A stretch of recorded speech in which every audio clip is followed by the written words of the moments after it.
I played through Pokemon SoulSilver with only a single Exeggcute. Here's how that went. Since Exeggcute is not a normal starter Pokemon, I used the Universal Pokemon Randomizer to replace Chikorita with Exeggcute, then name her. Replacing Chikorita gives our rival the Cyndaquil line, because, you know, fire beats grass. Our nature is Rash, so more special attack and less special defense. The attack boost is amazing, but our already low special defense means we take even more damage on that front. I also randomized the catching tutorial, which replaces Ethan's Marill with No! Wait! Well, after being charged by an alien who's admittedly smaller than I expected, and seeing my life flash before my eyes, we can head to Cherry Grove and fight our rival for the first time. Thanks to Hypnosis, he can only get a single hit on us, so we easily win.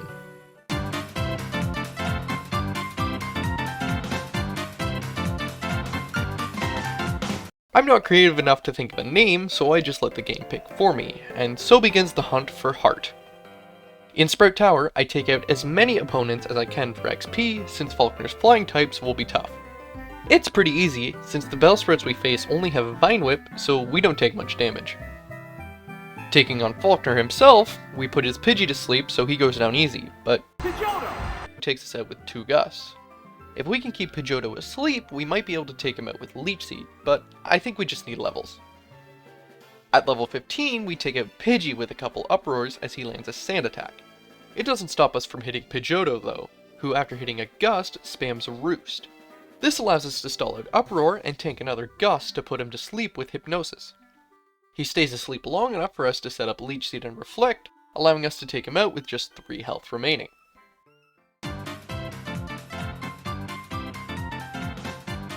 Yeah, I'm a dum-dum. I don't know why I set up Reflect there.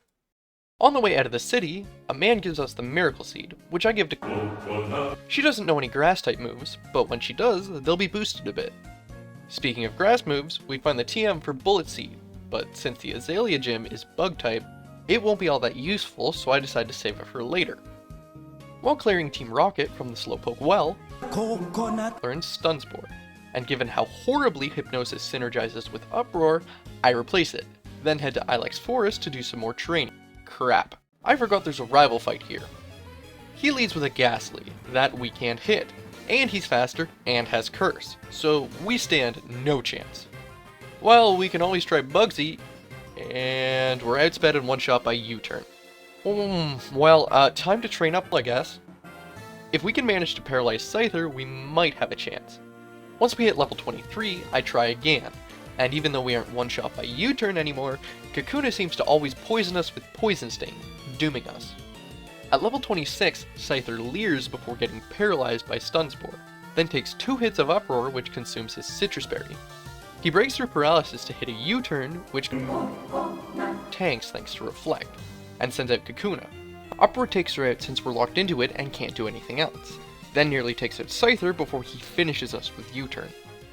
We learn Confusion next level, and even if it isn't super effective against Scyther, it'll be stronger than Uproar thanks to the same type attack bonus. And it won't stop us from changing moves for a while, so I think I'll just grit my teeth and grind it out. While we're heading back down to the well for another training session, Youngster Joey calls me to tell me about his Rattata and to remind everyone to follow me on Twitch, where you can see clips of some of my incredible luck, like Flinch Gaming. Even after learning Confusion, Bugsy still isn't a cakewalk.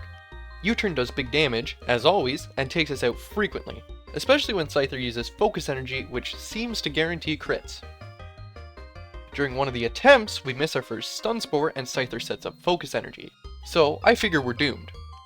Stun Spore number 2 connects as Scyther uses Leer, so the next U-turn will absolutely mess us up. Its Confusion not only crits though, but also confuses, causing Scyther to hit herself and go down against the follow-up. Kakuna is obviously one-shot, and Metapod wouldn't be able to do much damage, even if we didn't take her out with a critical hit. Since we now have a way to hit our rival's Ghastly, we can easily take out both his poison types since they're weak to Confusion. Quilava couldn't even touch Coconut either because we got a crit.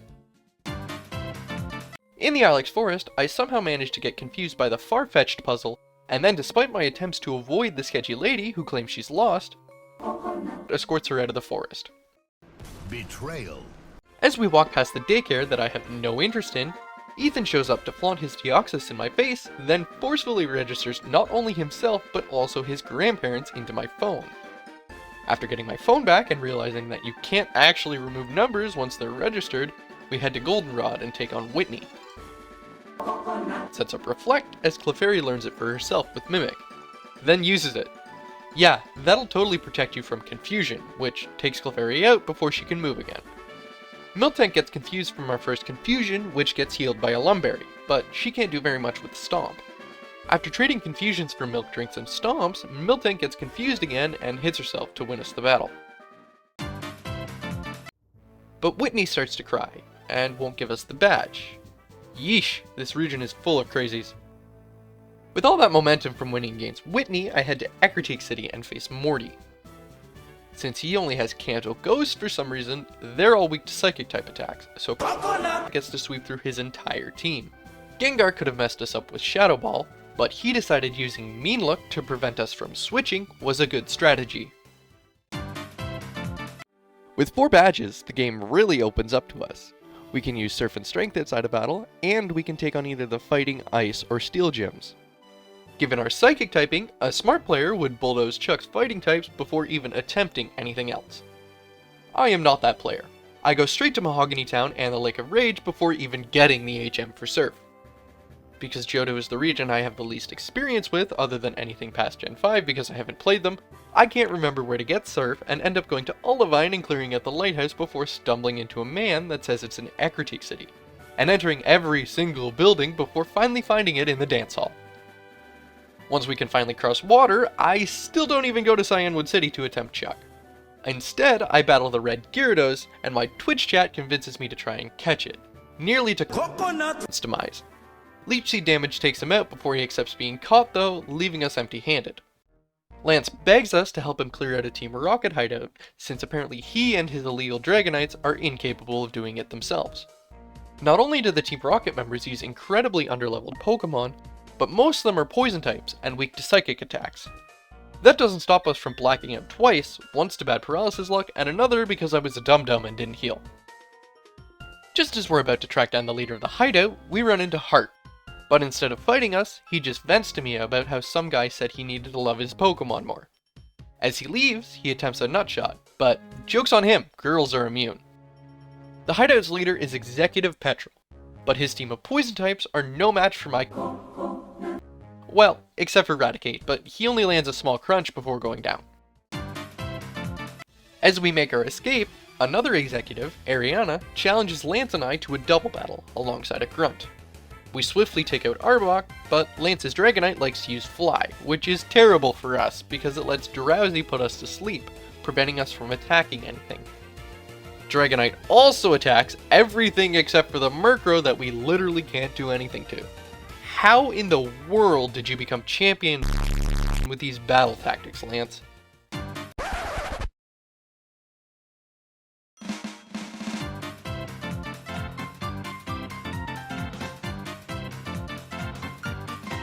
Regardless, once Team Rocket has been properly removed, I again make the choice not to go to Chuck, but instead take on the Ice Gym with our Grass type. As you can imagine, it goes horribly. Seal drops our speed immediately with Icy Wind, but can't do much otherwise. Not that it matters, since the speed drop allows Dugong to outspeed and two-shot us with Aurora Beam. I even try using that Bullet Seed TM we found before Bugsy, but even though it's super effective, it's still too weak. Eventually, I smarten up and take on Chuck. Somehow, Primeape isn't a one-shot and sets up a double team. Chuck heals, but hits all her attacks and takes Primeape out. Absolute legend. Poliwhirl is much bulkier and takes 3 confusions to go down, all the while he spams Body Slam. Somehow dodges getting paralyzed, meaning we can easily win Badge 5. Once we get back to the mainland, I decide to take on Jasmine. We get paralyzed pretty early, and even with good luck, we don't even manage to get to her Steelix, let alone take her out. I attempt her again, this time with Bullet Seed, but we lose too many turns to paralysis. Bullet Seed is also a multi-hit move, so it's weaker than Confusion most of the time. I decide to grind shards to trade for berries from McClown and Violet City, giving us access to Lumberries. This will remove the first status effect we get in a battle. Even with that though, Magnemite can just use Thunder Wave again to paralyze us for good, and we still aren't even close to taking them out, so I switched to more attempts against Price. We still get taken out the same way as before, so I try with Light Screen and The sun is a deadly laser. which are both TMs that can be bought from the Goldenrod department store. The general strategy is to paralyze Seal, then set up Light Screen for defense and Leech Seed for healing, then hopefully one-shot with The sun is a deadly laser. since everything is weak to it. Unfortunately, Seal likes to use Hail, which not only does chip damage to Coconut. but also halves the damage from The sun is a deadly laser. this, along with a speed drop from Icy Wind, means that Dugong can still take us out. On one attempt, Coconut. got into a war of attrition against Seal, with both sides healing up with Leech Seed and Rest respectively. For some unknown reason though, Seal decides to use Hail as we charge up. The sun is a deadly laser. After the move connects, Leech Seed and Hail Chip down Seal, but we need to stall the Hail against Dugong. We start with Leech Seed to offset the Hail Chip, then use Stun Spore to outspeed and refresh the Light Screen. The Hail stops as is dangerously low, even after Leech Seed recovery, so we need Dugong to lose a turn to Paralysis. He does, so we get to fire off The sun is a deadly laser. and take him out, but Piloswine outspeeds and takes out with an Ice Fang. We get Psychic at level 47, so it's time for another training session. While that's happening, you might as well subscribe. It's free, and if you ring the bell, YouTube should let you know when I decide to stop being lazy and actually make a video. After learning Psychic, we can attempt Price again. We still can't one-shot Seal in a single turn, which lets him get the Icy Wind speed drop to doom us. While wandering around the Lake of Rage and brainstorming ideas, I find the Choice Specs, which boosts special attack by 50% but only allows the use of a single move. With this massive boost in power, Psychic can now one-shot Seal, preventing Icy Wind and allowing us to outspeed the rest of Price's team. Dugong still isn't a one-shot though, so we have to tank an Aurora Beam without Light Screen. This leaves Coconut. vulnerable to Piloswine, who also survives a Psychic to take her out. While I could keep trying to either get a critical hit Psychic on Dugong or a miss from Piloswine, I'm not here to do the same thing over and over until I get the perfect outcome. It's the same reason I try to avoid moves like Sand Attack and Double Team. I decided to try my luck with Choice Specs against Jasmine, who two Magnemites are just barely not one-shots, so we get paralyzed, which causes us to lose against Steelix. With another level or two, we should be able to one-shot both Price's Dugong and Jasmine's Magnemites, so I train up to 48 and try Price again. Dugong still survives and hits us with the nasty Aurora Beam, but Piloswine misses his Blizzard, so we can finally move on. So much for not relying on luck. Unlike Dugong, Jasmine's Magnemites are actually one-shots, and even with Sandstorm Chip, Steelix only does about a quarter of its health and damage before falling. Upon leaving the gym, we get a call from Joey. Professor Elm, reminding everyone to follow... the radios are down? Right, this is the part where Team Rocket attacks Goldenrod City. Well, considering most of the grunts use Poison-type Pokemon, can easily cleave through them with Psychic. Especially the so-called Executive Petrel, who uses 5 coughings and a wheezing.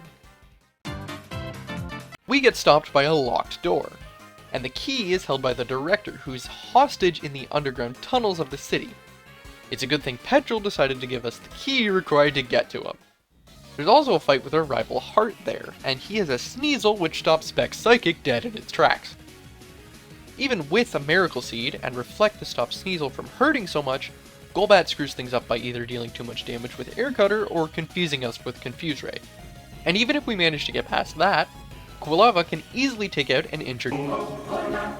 The winning attempt had Coconut. hold a Lumberry, then set up Reflect against Haunter instead of Golbat. Big Brain Haunter decided to go to whatever class Morty is teaching and use Mean Look against a lone Pokemon, allowing us to knock him out and take on Sneasel with full health. He rolled a 1 and missed his Icy Wind, meaning he has to use it again, so we go against Quilava, significantly healthier, albeit without Reflect. Fortunately for us, he doesn't know Flamethrower yet, so we can squeak by with just 25 health as Magnemite comes out and survives a Psychic to use Thunder Wave. Because we didn't get confused earlier in the fight, we still have our Lumberry, which heals the paralysis and gives us the victory. To get through the rest of the basement, we need to clear this puzzle that opens and closes color-coded doors. It isn't too difficult for a big brain guy like me though, and oh, hang on, I'm getting a phone call. It's youngster Joey, calling me to tell me about his super cool Rattata and to remind everyone to follow me on Twitch, where you can see super embarrassing clips of me, like Angie Gamer Mrs. Stunspore and Rage Quits. Once we get the card key from the director, we can resume our removal of Team Rocket. In order to do so, Proton, Ariana, and Archer must all be defeated. Proton has 2 poison types and is easily dispatched. Ariana has a Murkrow that prevents the use of Choice Specs but can be easily beaten with Miracle Seed and The sun is a deadly laser. Archer, on the other hand, is incredibly brutal. He has both a Houndour and an incredibly fast Houndoom, as well as a Coughing. Coughing is easily dealt with using Psychic, but prevents the combo of Choice Specs and The sun is a deadly laser. there were a few close attempts, but Houndoom brought an end to all of them. The real kicker here is that we gain access to the Sunny Day TM immediately after this fight, which would allow us to not only outspeed Houndoom with its Chlorophyll ability, but we'd also be able to fire up The sun is a deadly laser. in a single turn. At this point, I had 2 options: train up or get a new TM. Not wanting to do a bunch more training, I opt to get a new TM. But which one? Which TM could possibly make a difference? It's Substitute, okay? I spent nearly 3 hours playing Voltor Flip to get enough coins to buy Substitute. And you know what? It still didn't help. The sun is a deadly laser. Needs to hit twice to take out Houndoom. That's 4 turns, and he can take us out in 3. I ended up having to go get the Sludge Bomb TM in order to sweep with it and Choice Specs. Sure, Coughing resists it and gets a smoke screen off, but it is a legend and never misses anyway. The road to Blackthorn City is uneventful and boring, but there's a few ice puzzles to get through in order to get there. One of them even requires strength to push boulders in order to make a proper path. Nonetheless, we managed to get to Claire and her dragons. Since they resist, The sun is a deadly laser. there's no point in learning Sunny Day to fire it off in 1 turn, so I stick with the tried and true Specs Psychic. Gyarados is able to tank a Psychic and deal some damage, while Dragonair is a one-shot. Kingdra's too bulky though, and takes us out. If we can one-shot Gyarados, we should be able to survive against Kingdra and win. While training up, I decide to give Eevees and Ivies a look. This isn't normally possible, but because I have an uncle who works at Nintendo, I get special privileges.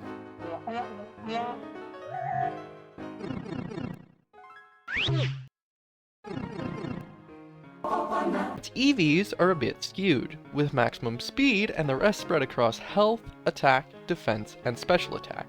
Eevees, or effort values, are points your Pokemon get for defeating other Pokemon, and they max out at 255 in a single stat, with a maximum of 510 across all 6 stats.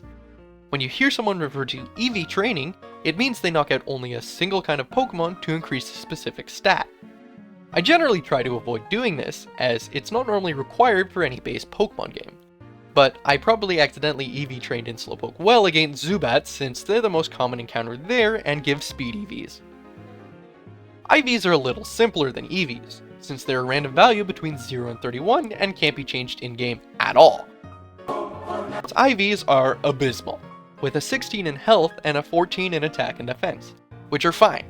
Mediocre, but not a big deal. But she also has a 3 in speed, a 2 in special defense, and a whopping 0 in special attack. Literally has the worst special attack stat possible. Well, whatever, I'm not about to give up on a challenge just because we have low stats. At level 58, we still can't one-shot Gyarados, but Kingdra decides to throw the battle by using Smokescreen. Since she decided not to damage us, we can tank the next Dragon Pulse and take her out, as well as the second Dragonair in the back. But Claire has an ego, and won't give us the badge, so we have to take a trip through a cave that only chosen trainers can enter, and yet there's a couple random ace trainers and 2 young children there. I highly doubt any of them could have won against Claire. Regardless, we pass the guy's test, and Claire gives us the badge. I could probably fill out a bingo card with all the weird people in Johto. We've got Crybaby Gym Leader, Egotistical Gym Leader, and Kid with a Space Alien. Now all we need is a mute guy with an electric rat. With the badge, we could theoretically head to the Pokemon League but Ethan and his alien block the way until we beat the Kimono Girls in Exeggcute City and find Lugia. The Kimono Girls are 5 back-to-back single battles against all of Eevee's evolutions except for Leafeon and Glaceon. And Sylveon because it didn't exist yet. The nature of it being single battles should make it incredibly easy for us since it allows us to change what move we use with choice specs against each target.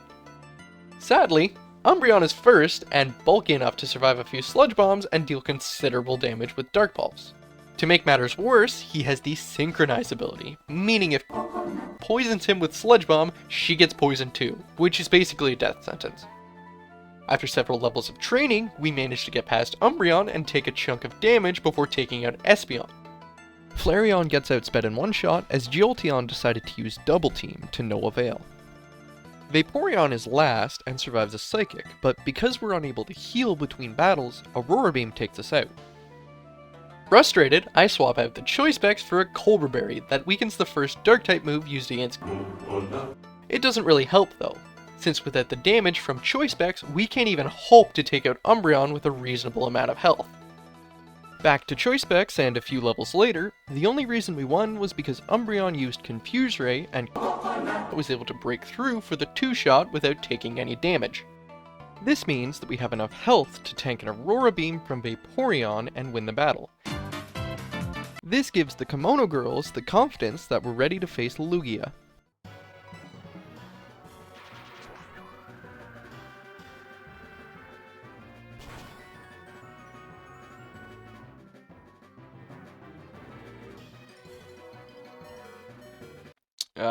About that.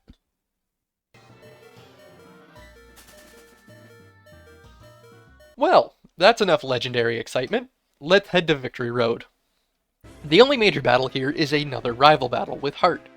He actually caught me off guard for once, and I had to fight him damaged and with choice specs. Because he leads with a Sneasel, this went very poorly and I had to make the trek a second time. Since we can't use choice specs, I switched to a Citrus Berry since we aren't using The sun is a deadly laser. enough to warrant Miracle Seed. Sneasel survives a Sludge Bomb to land an Icy Wind, which lowers speed. This lets him outspeed and land another hit on us. Golbat and Haunter both outspeed as well, and despite our Citrus Berry, they easily take us out. We need a way to boost Sludge Bomb, so I go and grab the Poison Barb. With this, Sludge Bomb is more powerful and one-shot Sneasel. Since we didn't get hit by Icy Wind, we now outspeed Golbat and Haunter, and one-shot them both with Psychic. Typhlosion survives a Psychic, and easily destroys us with a non-critical Lava Plume. I decide to make good use of that substitute TM we spent hours getting and replace The sun is a deadly laser. since we don't use it much anyway. By using Substitute against Sneasel, we can take an attack for free, then one-shot him, as well as Golbat and Haunter to bring out Typhlosion. Our sub eats a Lava Plume, and we can take him out with 2 Psychics. Kadepra's another one-shot with Sludge Bomb, and Magneton just uses Thunder Wave, but can't do much else, so breaks through Paralysis and takes them out. Now we can finally head to the Pokemon League and make attempts on the Elite Four. Will is our first obstacle, and his Psychic types resist our own Psychic attacks, so we need to use Sludge Bomb. It shouldn't be too hard, especially with Choice Specs boosting our... NANI? Well, since Will can exploit U-turn allergy, we're gonna need another strategy. I try giving the Poison Barb again, allowing her to use Substitute. This lets us easily tank U-turn, allowing us to take out Jinx and revealing that Will has a second Xatu that knows Ominous Wind, another super effective move against If there were a way to power up Sludge Bomb even further, then maybe we could get past Will. Hang on, there actually is. The Metronome item boosts the power of any move used consecutively without missing or switching moves, up to a max of doubling the move's power. The only issue is that this is another Game Corner item, so we need to play some more Voltorb Flip. It only takes me 45 minutes this time, since I already know what I'm doing and the item is 1,000 coins cheaper. With this, we can build up enough power to overcome Will with Sludge Bomb spam, even managing to take out Slowbro in a single hit. Koga starts off good, with Substitute neutralizing Ariados's Spiderweb, which wouldn't have done anything anyway since it has the same effect as Meanlook. We then one-shot both him and Venomoth with Psychic to stack our Metronome before Fortress comes out. This is where holding the metronome backfires, since Fortress uses Protect to reset our boost. Leech Seed comes in clutch to help us take him out while our sub tanks his attacks. Muck and Crobat are both one-shots, but Crobat really could have messed us up instead of using Double Team. Overall, that was a much sloppier battle than it should have been. Against Bruno, I smarten up and have pulled the choice specs so she can sweep. She probably could sweep him even without them, since his entire team other than Onix is weak to Psychic, and Onix himself has terrible special defense. But Bruno is always easy, so this isn't that big of a deal. And now, it's time for Karen. She and her dark types would be incredibly tough to get past, but Choice Spec's Sludge Bomb spam should work wonders. Her lead is Umbreon, but we have experience in dealing with that. Unluckily, we don't even two-shot, and Sludge Bomb poisons him, so we get poisoned as well, and now we're on a time limit. It shouldn't matter too much though, as long as we quickly take out everything else. Why the does Karen have a Gengar? Well, even if we weren't poisoned, Gengar would eat up all of our Sludge Bomb power points due to being quad resistant to it, so we can't use Choice Specs against Karen. Partially due to poor PowerPoint management, bad luck, and my live chats distracting me, I lose multiple attempts against Will, Koga, and Bruno. So by the time we make it back to Karen, it is all the way at level 76. Umbreon decides to use Double Team and be a real pain this time around, but Leech Seed wears him down while Substitute keeps us safe.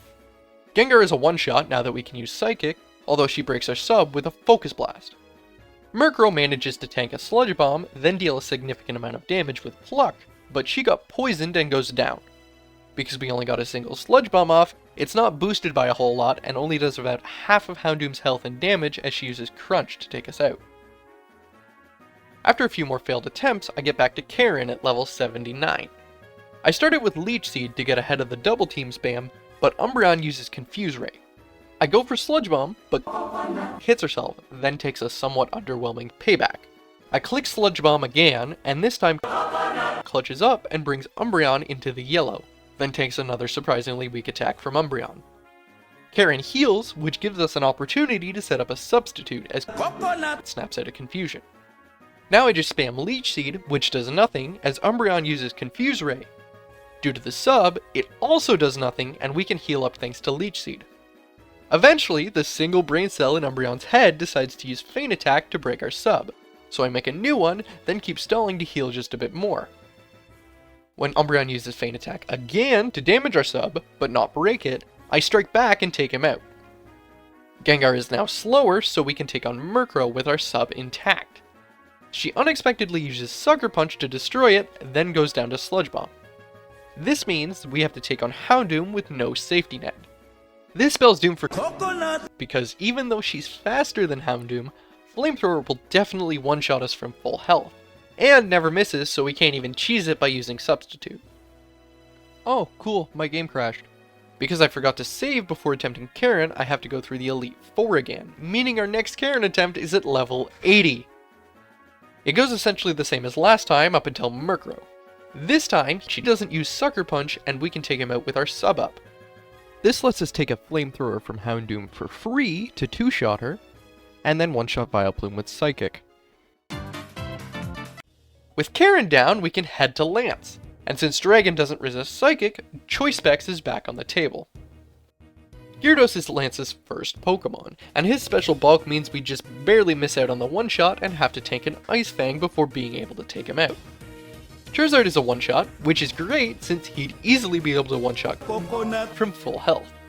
Much like Gyarados, Lance's first Dragonite also survives and uses Thunder Wave to paralyze us, then outspeed to hit a nasty Hyper Beam. Aerodactyl can't even take us out with an Aerial Ace, so he goes down as well, but Dragonite number 2 finishes us off. I think if we just had a few more levels, we'd be able to take out that first Dragonite and avoid the paralysis. At level 86, we still miss out on the Gyarados one-shot, but manage to take out the first Dragonite. The second survives, but misses his Fire Blast, so we can get to Lance's final Pokemon, another Dragonite, but this one has Blizzard. Coconut one-shots him as well to crown us the champion and win us the run. It's not over yet though, because there's still 8 more badges to collect in Kanto. After getting the ticket for the SS Aqua, a man requests that we find a small child that he lost. First, we have to find a who is so we Once he skedaddles off, we can head to the quarters and find a small child is bothering him. But not just any small child. Specifically the child you've been looking for the last 15 days game time and 5 days of our actual lives. Okay, maybe not that long, but as she runs off to her negligent grandfather, we arrive in Vermilion City of Kanto. Because the gym leaders of Kanto, except for Blue, are all pushovers, I decide to add a mini challenge to the challenge run. Do them all back to back with nothing in between, not even a visit to the Pokemon Center. To set this up, I go around defeating all of the trainers in each gym, but without engaging the leader themselves.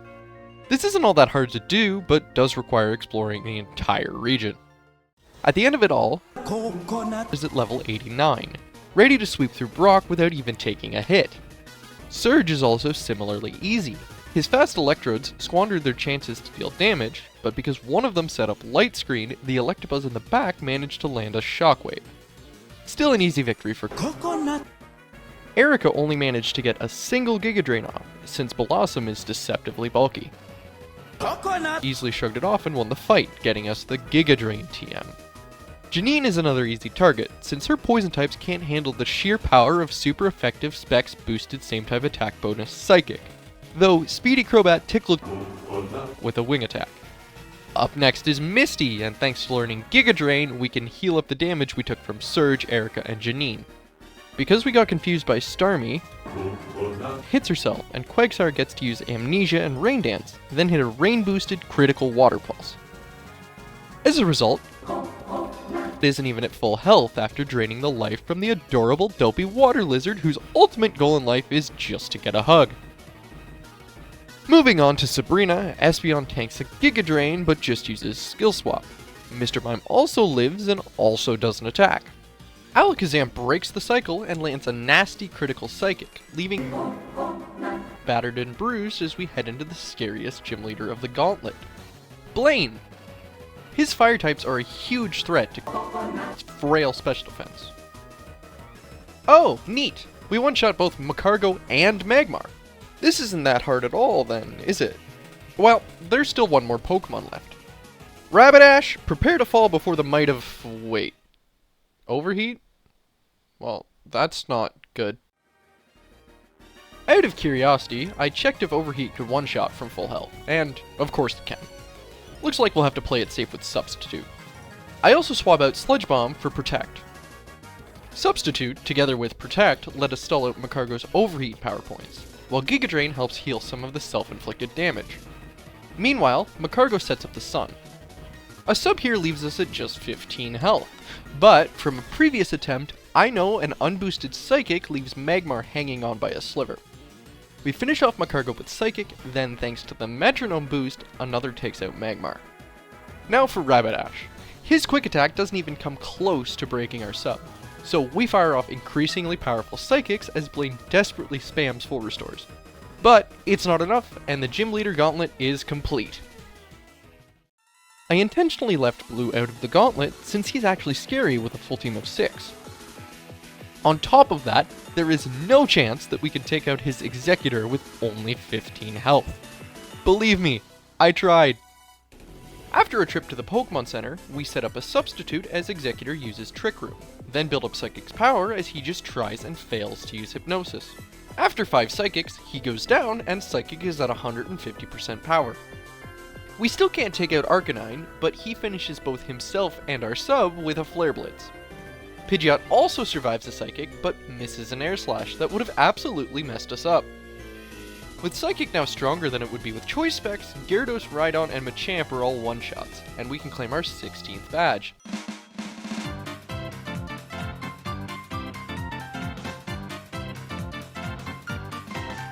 Letting us climb Mount Silver and challenge Red. I give it a shot straight away at level 91. Pikachu goes down in one shot, but not before landing a Thunderbolt. And of course, Charizard can outspeed and take us out. Not only does this happen at level 91, but also level 92, and 93, and 94, all the way up to even level 100. We're gonna need a different approach. I try using Giga Drain to heal some of the damage that we take from Pikachu, and Red switches to Charizard. Interesting. Now that we know that Giga Drain will force a switch, we can set up Substitute during the switch. Using Protect so Charizard takes some Hail Chip, we can use Psychic to bring him to 1/3 health before being taken out. Well, it's not looking so hot for is it? I have another idea though. I go and grab the Dream Eater TM from a guy just outside Viridian City. At the Move Reminder in Blackthorn City, we relearn Sleep Powder, then use the Trick Room TM we got from defeating Blue, as well as the Sunny Day TM we got from the Goldenrod Radio Tower. By using Trick Room against Pikachu, the turn order is reversed, allowing us to go first and put him to sleep. Dream Eater only works on sleeping targets, so we use it to take out Pikachu and heal back the damage we took from Thunderbolt. Charizard also takes a nap, but isn't a one-shot. Trick Room ends and we set up Sunny Day, removing the hail and activating its Chlorophyll ability, doubling her speed and letting us outspeed Red's entire team. We take out Charizard and heal back to nearly full health as Lapras comes out. Sleep Powder connects, but we do barely any damage. After another Dream Eater, the sun fades, but thankfully is still faster than Lapras and can take him out on the next turn. Is also faster than Venusaur and puts him to sleep before dealing most of his health and damage. Red hasn't used a full restore yet, so he uses one here as we land yet another Sleep Powder.